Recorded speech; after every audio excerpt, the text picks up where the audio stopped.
Hello guys, magandang araw sa inyong lahat. I want to share my plan or my idea. Ito yung luma kong kotse, Peugeot 406 1998 model 2.0. Luma po itong sasakyan na ito. May balak ako na gawin na project. Kung may alam kayo, please comment or please give me a suggestion.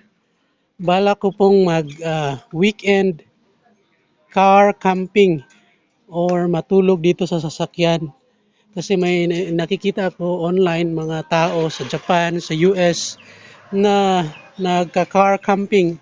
Yung iba nga is na nakatira na sa mismong sasakyan or they are living in the car. So ang bala ko ay tatanggalin ko itong front passenger seat. Tapos gagawa ako ng bed ko dito.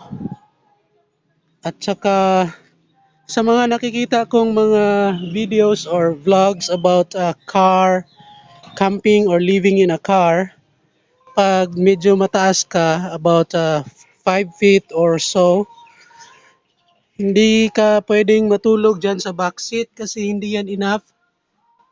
Hindi ka komportable matulog dyan. So, the best thing to do is to remove this front seat. So, madali lang naman itong tanggalin. Ano lang naman to bolt. So, please give me a suggestion guys kung anong magandang gawin dito. Ang nakikita ko rin ng mga ginagawa ng iba is tinatanggal nila ito, gumagawa sila ng bed dito na foldable or removable.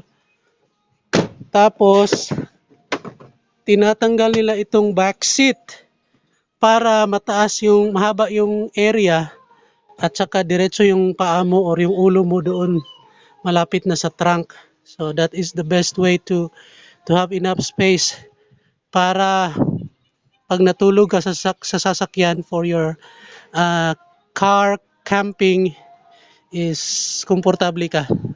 So yun guys, isa ko pang dilemma or iniisip kasi dito kami sa Thailand is pag natutulog ka kasi sa sasakyan, hindi pwedeng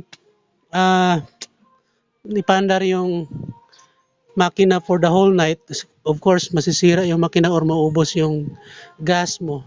So may another problem is paano kaya mag-ventilate? Ano yung gagamitin ko for ventilation para hindi sobrang mainit o hindi ako masuffocate sa loob ng sasakyan.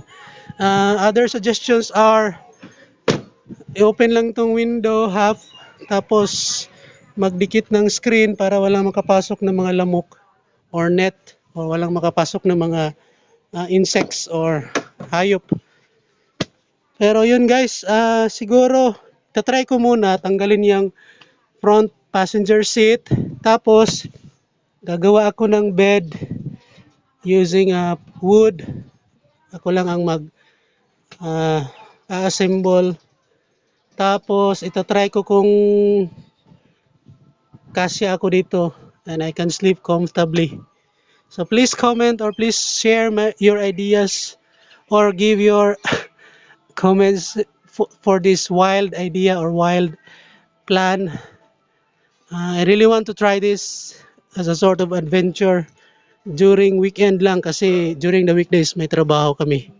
So thank you guys for watching this weird plan or weird idea, and I hope to see you in my future videos kung saan mag-uumpisa na akong maggawa ng bed or baklasin yung dapat baklasin dito sa loob.